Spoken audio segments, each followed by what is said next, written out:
She gave a homeless child food for 10 years. Then that child changed her life forever. Welcome to Dusk Tales. Let's uncover what really happened. The wind in Solitude Valley spoke a language of loss. It whispered through the skeletal branches of cottonwood trees, mourned across the cracked, thirsty earth, and carried the fine dust of forgotten dreams. Annelise Croft knew its dialect well.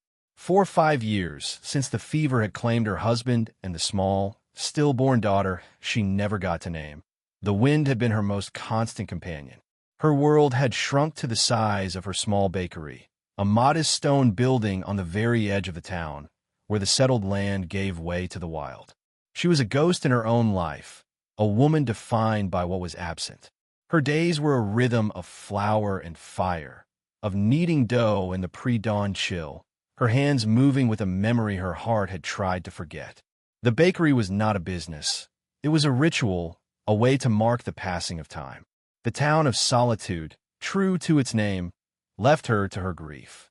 They bought her bread, offered curt, pitying nods, but kept their distance, as if her sorrow were contagion. She did not mind. The silence was a shroud she had grown accustomed to. Yet, in this profound and empty quiet, she had a secret communion.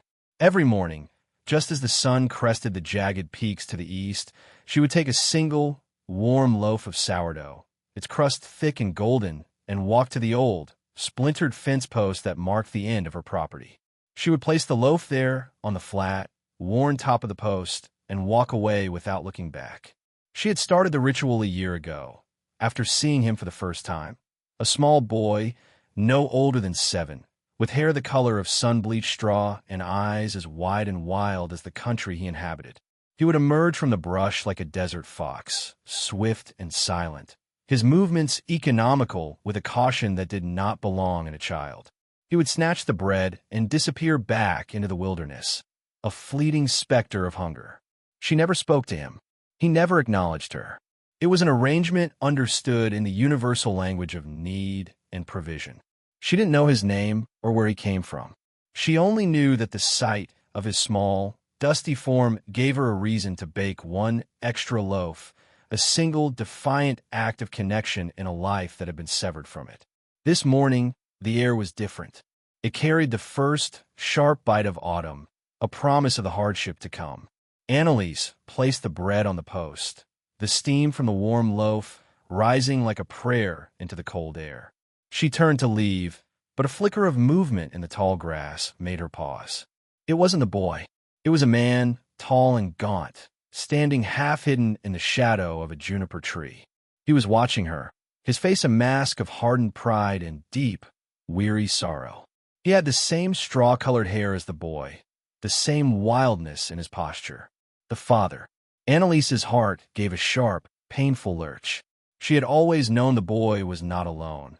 But seeing the man, the source of the boy's desperate caution, made the reality of their situation stark and tangible. The man's clothes were threadbare, his shoulders slumped with a bone-deep exhaustion she recognized. He did not step forward. He did not gesture. He simply watched her, his gaze a complicated mixture of gratitude and resentment. He was a man who was not used to accepting help, a man whose pride was being ground to dust by the needs of his son. Annelise held his gaze for a long moment, an entire conversation passing between them in the charged silence. Then she gave a slow, deliberate nod, turned, and walked back to her bakery, her heart heavier than before. The man was a complication she hadn't anticipated. The boy was a simple, pure need. The man was a story of failure, of pain, of a past that had chased him into this wilderness.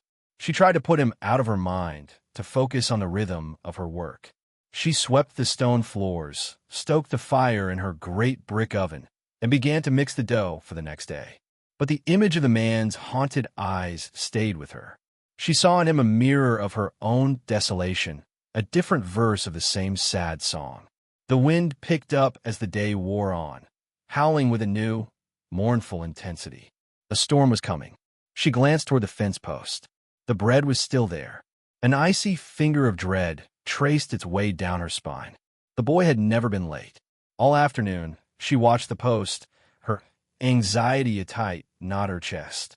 The sky grew dark, the clouds churning in shades of slate and bruised purple. The first drops of rain, cold and hard, began to fall. The bread was still there. She could not leave it. She could not leave them. Pulling her worn shawl over her head, she stepped out into the rising storm. The wind tore at her, trying to push her back, but she leaned into it, her resolve a grim, determined line. She reached the post, the loaf now damp and cold, and looked out into the brush where the boy always disappeared. There was nothing but the swaying grass and the deepening gloom. "Hello," she called out, her voice thin against the wind. "Is anyone there?" Only the storm answered. She took a breath, clutched the loaf of bread to her chest, and stepped over the broken fence, leaving the relative safety of her land behind and walking into the unknown. The wilderness that bordered her land was a tangle of sagebrush, sharp rocks, and twisted juniper trees. The rain came harder now, plastering her hair to her face and turning the dusty ground into a slick, red mud. Annelise pushed forward, her shawl offering little protection, the cold loaf of bread a strange, sad weight in her arms. She followed a faint, barely discernible trail, a path worn not by purpose, but by the repeated, cautious passage of small feet. It led her deeper into the scrub, toward a rocky outcropping that offered a meager shelter from the wind. As she drew closer, she saw it, a makeshift lean-to, cobbled together from fallen branches and a tattered piece of canvas. A thin, pathetic wisp of smoke curled from a small, protected fire pit. It was a home built of desperation, a last stand against the indifference of the world. She approached slowly, her heart pounding. Inside the lean-to, on a bed of dry leaves and old blankets, lay the boy. His face was pale and slick with feverish sweat, his breathing shallow and ragged. The man, his father, knelt beside him, wiping the boy's forehead with a damp rag. He looked up as Annelise entered the small circle of firelight, his eyes flaring with a fierce, protective hostility. He rose slowly, placing himself between her and the boy, his body a silent, formidable shield. He was taller than she had realized, his frame lean but powerful, a man who had been whittled down to sinew and will. "What do you want?" he asked, his voice a low, rough growl like stones grinding together. It was the first time she had heard him speak. "The bread," Annelise said, holding it out. He didn't come for it. The man's gaze flickered to the loaf, then back to her face. His pride was a wall between them, high and unbreachable. "We don't need your charity." "He's sick," she said, her voice soft but firm, ignoring his rejection. "He has a fever. I have medicine at the bakery. I have a warm bed." The man flinched as if she had struck him. The mention of a warm bed, of a roof, of all the simple things he could not provide, was a new kind of wound. "We're fine," he insisted, his jaw tight. The boy moaned, a small, pitiful sound that cut through the man's pride like a knife. Annelise saw the flicker of anguish in the father's eyes, the crack in his hardened facade. She stepped closer, her gaze unwavering. "This isn't about you or me," she said. "It's about him. That storm is getting worse. He won't last the night out here." For a long, tense moment, they stood in a standoff, the wind and rain lashing around their small, fragile shelter. The man was warring with himself, his pride wrestling with his love for his son. Annelise could see the battle in the taut line of his shoulders, in the clench of his fists. Finally, with a shuddering exhale that seemed to drain the last of the fight from him, he sagged. He looked at his son, his face a mask of helpless sorrow, and then he looked at her. He gave a single, defeated nod. Getting the boy back to the bakery was an ordeal. The man, who she learned was named Caleb, lifted his son into his arms. The boy, Leo, was a dead weight, his head lolling against his father's chest. Caleb moved with a surprising strength, navigating the treacherous, muddy path with a sure-footedness born of long practice. Annelise walked beside them, holding a lantern against the gathering dark, its small, golden light a beacon in the storm. The bakery, when they finally reached it, felt like a cathedral of warmth and safety. The air was rich with the scent of yeast and wood smoke. Annelise led them to the small living quarters in the back, a simple room with a sturdy bed, a stone hearth, and a rocking chair. It was the room that had once been hers and her husband's, a room she had kept locked for 5 years, unable to face the ghosts that lived there. Now, she opened the door without hesitation. Caleb laid Leo gently on the bed, his rough hands surprisingly tender as he pulled the quilts up to the boy's chin. Annelise went to work. She stoked the fire, her movements efficient and sure. She mixed a poultice of herbs for Leo's fever, the knowledge passed down from her grandmother. She brewed a strong, hot tea. She moved with a purpose she had not felt in years. The grief that had been a constant, heavy shroud seemed to lift, burned away by the immediate, urgent need of another. Caleb stood by the window, watching the storm, his back to her. He was a man adrift, cast upon a strange shore, and he did not know the rules of this new land. He had failed his son, had been forced to accept help from a stranger, and the shame of it was a bitter taste in his mouth. "Thank you," he said at last, his voice so low she almost didn't hear it. "You should get some rest," she replied, ignoring his thanks. "The chair is comfortable enough." She tended to Leo through the night, bathing his face, coaxing sips of willow bark tea between his lips. Caleb did not sleep. He sat in the rocking chair, his large frame rigid, watching her. He was a guardian, a silent, brooding presence in the corner of the room. Towards dawn, the fever broke. Leo's breathing deepened, becoming even and peaceful. The flush receded from his cheeks. He was sleeping, truly sleeping, for the first time in days. Annelise sagged with relief, the exhaustion of the night washing over her. She sat on the floor by the hearth, leaning her head against the warm stones, and closed her eyes. When she awoke, the storm had passed. The morning light, clean and sharp, streamed through the window. A thick, warm blanket was draped over her shoulders. Caleb was gone. For a panicked moment, she thought they had left, had slipped away in the dawn as silently as they had come. But then she heard it, the steady, rhythmic thud of an axe splitting wood. She went to the window. In her small backyard, Caleb was chopping the pile of logs she had been meaning to get to for weeks. He worked with a powerful, efficient grace, each swing of the axe precise and true. He had already stacked a neat pile of firewood by her back door. He was not a man who could pay with coin, but he would pay with labor.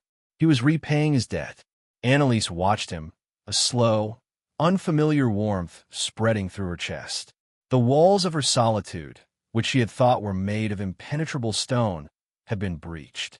The wind no longer sounded like it was morning. For the first time in a very long time, it sounded like it was singing. The days that followed settled into a new, unspoken rhythm. Leo recovered quickly, his youthful resilience a small miracle. He was a quiet boy, but his eyes, clear and curious, followed Annelise everywhere. He was fascinated by the bakery, by the magic of turning flour and water into warm, fragrant bread. Annelise, in turn, found a simple joy in his presence. She would give him small pieces of dough to shape into clumsy animals, which they would bake in the hot oven and eat together, laughing at their lopsided forms. The sound of his laughter in her quiet home was a balm to her wounded soul. Caleb kept his distance, but his presence was a constant, steady thing. He was a man who communicated through action, not words. Every morning, he would be up before dawn, chopping firewood, mending the section of her fence that had been leaning for a year, or repairing the squeaky hinge on her back door. He worked with a quiet, focused intensity, his skilled hands bringing order to the slow decay that had been encroaching on her homestead. He never entered the house without being invited.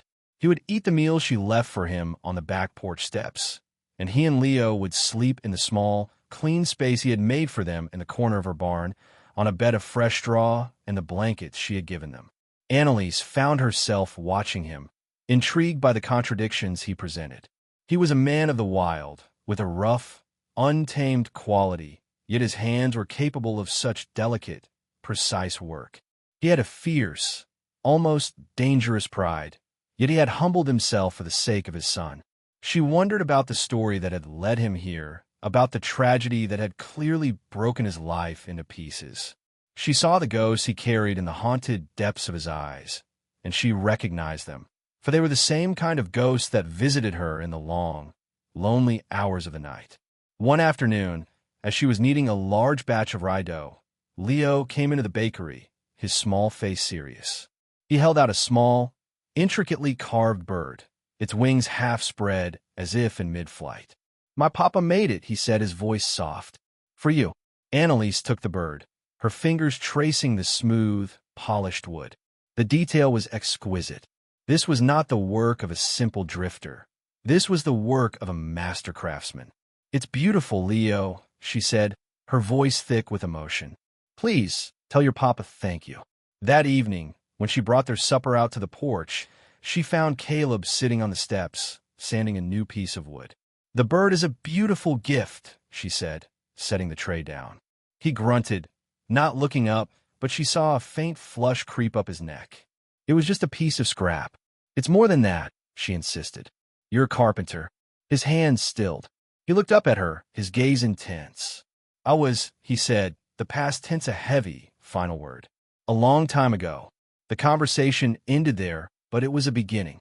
It was the first time he had offered a piece of his past, a small, guarded glimpse into the life he had lost. The fragile trust between them was growing, nurtured by shared meals and silent acts of mutual support. But their quiet, self-contained world could not remain hidden from the prying eyes of solitude forever. Silas Croft, a rancher whose land bordered Annelise's, was a man whose greed was as vast as the plains his cattle grazed upon. He had long coveted Annelise's small plot of land, not for its size, but for the creek that ran through it, a steady, year-round source of water that was worth more than gold in this dry country. He had made offers to her husband when he was alive, offers that had been politely but firmly refused. Now that she was a widow, he saw an opportunity. He saw her as weak, isolated, and vulnerable. He began to visit the bakery, his presence filling the small space with a smug, predatory energy. He would lean on her counter, his large frame looming over her, and make casual offers to take the property off her hands. "It's too much for a woman to manage alone," he would say, his tone laced with false concern. "You should be in town, where you could be looked after." Annelise's refusals were always polite, but her spine was made of the same steel as her husband's. "I'm managing just fine, Mr. Croft," she would reply, her voice even. "The bakery is not for sale." Her defiance only fueled his determination.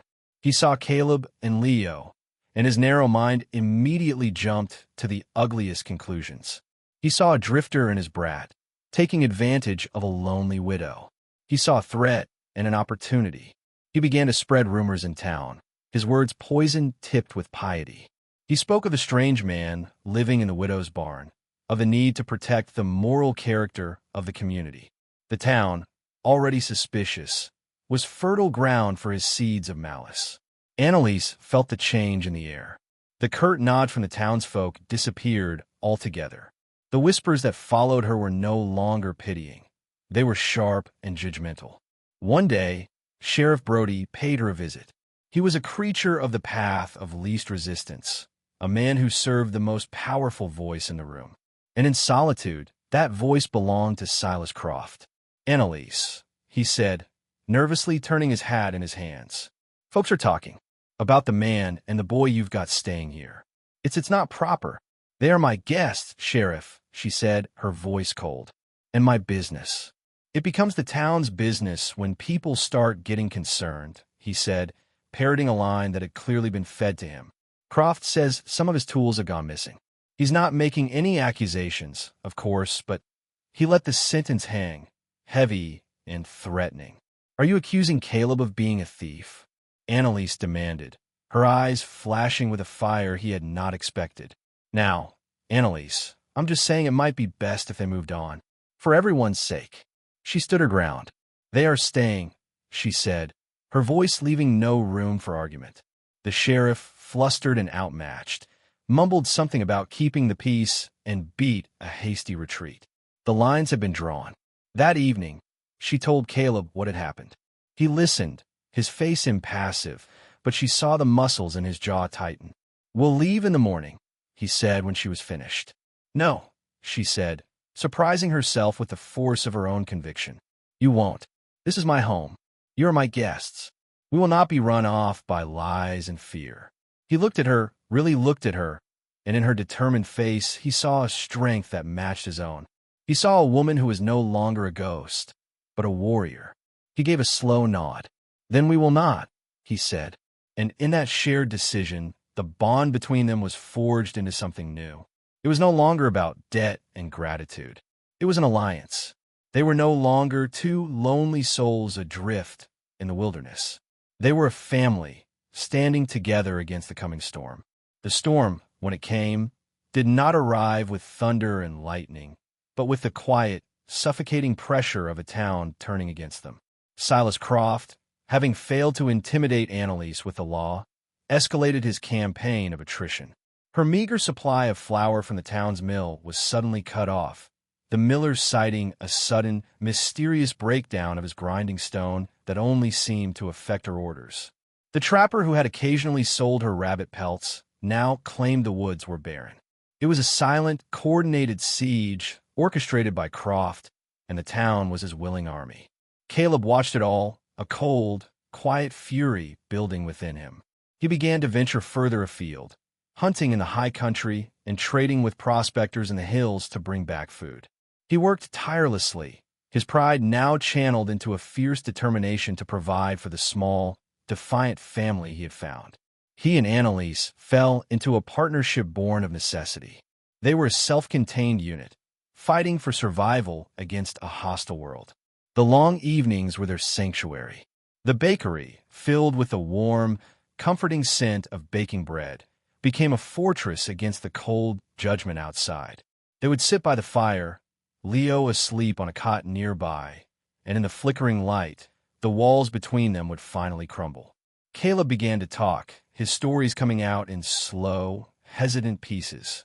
He told her of his life before, of the wife he had loved, a woman with a laugh like wind chimes, who had died giving birth to their second child, a daughter who had lived only a few hours. He told her how his grief had shattered him, how he had lost his carpentry business, his home, everything. He had taken his son and walked away from the world, convinced he was poison to anyone he loved. "I thought if I kept him away from everything, I could keep him safe," he whispered, his voice thick with a pain that was still raw. "But all I did was teach him how to be hungry." Annelise listened, her heart aching for him. She reached out and took his hand, his rough, calloused fingers closing around hers. "You didn't fail him, Caleb," she said softly. "You saved him. Every single day." In that moment of shared vulnerability, something profound shifted between them.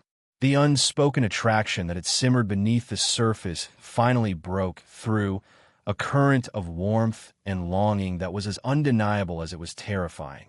He looked at her, his haunted eyes filled with a tenderness she had never seen before, and she saw not just a broken man, but a man of incredible strength and honor. Croft, however, was not a man to be deterred by silent defiance. He grew impatient. One moonless night, two of his ranch hands, their faces smelling of cheap whiskey and malice, rode up to the bakery. They did not knock. They began to throw rocks at her windows, their cruel laughter echoing in the dark. Annelise's heart seized with fear, but before she could even move, Caleb was out the back door, a heavy iron skillet in his hand. He moved with a speed and ferocity that was shocking. He didn't make a sound. He simply emerged from the shadows like a vengeful spirit. The first man went down with a sickening thud as the skillet connected with his shoulder. The second turned to run, but Caleb was on him, dragging him from his horse and pinning him to the ground. "You tell your boss," Caleb growled, his voice a lethal whisper, his face inches from the terrified man's, "that if he ever sends anyone to this house again, I will not be so gentle. You tell him I know what he did to the Henderson farm. You tell him I found a marker for the old while he buried to steal their water rights." The man's eyes went wide with shock and fear. The story of the Henderson farm was an old, ugly town secret, a family run off their land by a sudden, inexplicable drought. "Now get out of here," Caleb said, releasing him. The two men scrambled onto their horses and fled into the night, leaving a stunned silence in their wake. Annelise came out onto the porch, her arms wrapped around herself. Caleb stood in the yard, his chest heaving, the skillet still gripped in his hand. He looked up at her, his face a mask of cold fury and something else, shame. He had brought violence to her doorstep. "I'm sorry," he said, his voice rough. "Don't be," she whispered. "You protected us." He had not just protected their home. He had revealed a piece of his hidden knowledge, a secret that could ruin a man like Croft. Caleb was not just a drifter. He was a man who saw things, a man who understood the hidden currents of power and greed in this valley. He had been watching, listening, learning. The confrontation had changed things. Croft now knew he was not dealing with a lone widow and a broken man. He was dealing with an adversary who knew his secrets. The quiet siege was over. The open war was about to begin. Croft couldn't risk having his past dug up. He had to silence Caleb, and he had to get Annelise's land, no matter the cost. He rode to the next county and returned not with ranch hands, but with hired guns, men with cold eyes, and no loyalty to anything but coin. The threat was no longer just about intimidation. It had become deadly. Annelise saw the new men in town and knew, with a certainty that chilled her to the bone, that their time was running out. That night, she couldn't sleep. She sat by the window, watching the moonlit plains, her mind racing. She could run. They could pack what little they had and disappear again, just as Caleb had done before. But she looked at the sturdy walls of her bakery, at the warm glow of the dying embers in her oven, at the sleeping form of Leo, and she knew she could not. This was her home. This was her family. She would not abandon it. She went to the barn where Caleb was keeping a silent, lonely vigil. He was sitting on a hay bale, sharpening a knife with slow, deliberate strokes. "He's hired guns," she said, her voice steady. "I know," Caleb replied, not looking up. "We should leave," she said, testing him, testing herself. His hands stilled. He looked up, his gaze meeting hers in the dim light. "And go where, Annelise? There are men like Croft in every valley. You can't run from greed. You can only stand against it." "He'll kill you," she whispered. "He'll try," Caleb said, a grim finality in his tone. He stood and walked toward her. He stopped just before her, so close she could feel the heat radiating from him. He reached out and gently touched her cheek, his thumb brushing away a tear she hadn't realized had fallen. "I spent 5 years running from ghosts," he said, his voice softer than she had ever heard it. "I won't run anymore. Not when I've finally found a reason to stand." The space between them crackled with a powerful, unspoken truth. He was not just fighting for the land or for her. He was fighting for his own redemption, for the chance to be the man his first wife had believed him to be, the father his son deserved. In that moment, Annelise knew she loved him. It was a love forged in hardship and silence, a love that was as strong and true as the steel on his anvil. She leaned into his touch, her fear giving way to a fierce, unwavering resolve. "Then we stand together," she said. The days that followed were heavy with a tense, waiting silence. The town held its breath, caught between the unyielding will of Silas Croft and the quiet defiance of the small family at the edge of the valley. Croft's hired guns were a visible menace, lounging on the porch of the saloon, their eyes cold and assessing, their presence a promise of violence. They made no move against the bakery, but their message was clear. They were a coiled snake, waiting for the right moment to strike. Annelise, Caleb, and Leo prepared for a siege. Caleb, using his carpentry skills, reinforced the doors and windows of the small bakery, turning it into a makeshift fortress. He spent hours in the surrounding hills, not hunting, but observing, mapping the terrain, learning every rock and gully, every possible line of approach. He was a soldier again, preparing a battlefield. Annelise, in turn, stockpiled what she could. She baked loaves of bread that would keep, she dried herbs, and she filled every available container with water from the creek. Her work was a quiet, determined act of faith, a refusal to believe that their small flame of hope could be so easily extinguished. Leo, though only a boy, seemed to understand the gravity of the situation. He stayed close, his usual childish energy replaced by a solemn, watchful quiet. He would help his father, handing him tools, or sit with Annelise, helping her grind flour. He was the heart of their small garrison, the reason they had to survive. The bond between Annelise and Caleb, now unspokenly declared, was their greatest strength. They moved around each other with a new, tender intimacy. A shared glance across the room, a light touch of hands as they worked, a quiet word of encouragement in the dark of the night. These were the small things that fortified their spirits. They were no longer just allies. They were partners in every sense of the word. One evening, as they sat by the fire, Caleb took a small, worn leather pouch from his pocket. He opened it and tipped its contents into his palm. It was a woman's wedding ring, simple and gold. "This was my wife's," he said, his voice thick. "Her name was Elena. She would have liked you. You have the same quiet fire in your soul." Annelise's eyes filled with tears. She took the ring from his palm, its metal still warm from his touch. "Thank you for telling me, Caleb. I wanted you to know the man you're standing with," he said. "The man I am trying to be again." The attack came 3 nights later, under the cover of a new moon. Annelise was woken not by a sound, but by a sudden, gut-wrenching feeling of wrongness. She looked out the window and saw them. 4 figures moving like shadows across the moonlit yard, their rifles glinting in the faint starlight. "Caleb," she whispered, her voice tight with adrenaline. He was already awake, his own rifle in his hand. "Get Leo to the cellar," he commanded, his voice calm and low. "And stay there." The small root cellar beneath the bakery floor was their last line of defense. Annelise hurried a sleepy Leo down the ladder, her heart hammering against her ribs. "Stay down, and don't make a sound, no matter what you hear," she whispered, kissing his forehead. She hesitated at the top of the ladder. She could not leave Caleb to face them alone. She grabbed the heavy, cast-iron skillet, its weight familiar and solid in her hand, and took up a position in the shadows near the back door. The first shots shattered the night, splintering the wood of the front door. Caleb didn't return fire. He waited, patient as a predator, letting them grow bold, letting them come closer. He was outnumbered, but he had the advantage of the terrain he had so carefully studied. He knew every shadow, every angle. The hired guns, confident and arrogant, split up, 2 moving to the front and 2 circling around to the back. It was the mistake Caleb had been waiting for. As the 2 men at the back crept toward the door, Caleb fired. A single, precise shot from the side window. A man cried out, a sharp, surprised sound, and crumpled to the ground. His partner, startled, fired wildly into the darkness. At the front, the other 2 men began to lay down a heavier fire, trying to pin Caleb down. But Annelise was moving.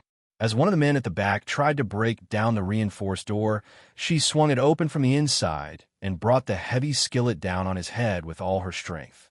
He dropped like a sack of flour, unconscious. His partner, the one Caleb had wounded, was trying to crawl away. Caleb was on him in an instant, his rifle pressed against the man's chest. "It's over," he said, his voice cold as the grave. At the front of the house, the sound of the sudden silence from the back gave the remaining 2 gunmen pause. In that moment of hesitation, a new sound entered the night, the thunder of approaching hooves. A lot of them. Out of the darkness, a dozen riders descended on the bakery. But they were not Croft's men. They were the small, independent ranchers and prospectors from the high country, the ones Caleb had traded with, the ones who had been pushed around by Croft for years. They had seen the hired guns ride out and had finally decided that enough was enough. They surrounded the bakery, their rifles leveled, their faces grim. The 2 remaining gunmen, hopelessly outmatched, threw down their weapons and raised their hands. The battle was over. As the sun rose, Silas Croft was roused from his bed not by his servants, but by Sheriff Brody and a posse of grim-faced ranchers. Faced with the testimony of his own captured and now very talkative, hired guns, in a town that had finally found its courage, Croft's reign of terror was over. There would be a trial, but the verdict was already written in the determined faces of his neighbors. Annelise and Caleb stood on their porch, watching the dawn paint the valley in hues of rose and gold. Leo came out and stood between them, taking both of their hands. The bakery was scarred, its windows broken, its walls pocked with bullet holes, but it was standing. It was their home. "It's over," Annelise whispered, leaning her head on Caleb's shoulder. "No," he said softly, his arm wrapping around her. "It's just beginning." A few months later, the bakery was repaired, its windows clear, its walls freshly painted. A new sign, carved by Caleb, hung above the door, Annelise's. The town of Solitude was slowly learning to live up to its name in a new way. Not as a place of isolation, but as a place where people could find a quiet, solitary peace together. Annelise and Caleb were married by a traveling preacher in a simple ceremony in their own front yard, with Leo as the best man and the entire reformed town as their witnesses. She wore a simple blue dress and held a bouquet of wild prairie flowers. He wore a new, clean shirt and the gold ring that had once belonged to his first love. It was not a replacement, but a continuation, a promise that a heart, no matter how broken, could learn to love again. Years later, travelers passing through the valley would speak of the small bakery at its edge, a place of incredible warmth and the best bread they had ever tasted. They would speak of the kind woman with the wise, gentle eyes and the quiet, powerful man who was always by her side. And they would speak of their son, a tall, confident young man who had his mother's smile and his father's unwavering strength. They would not know the whole story, the years of quiet charity, the long, lonely nights the battle fought in the dark. But they would feel its legacy. They would feel the profound truth that a single, selfless act of kindness, a single loaf of bread left on a fence post, could be enough to save a life, to build a family, and to redeem the soul of a valley.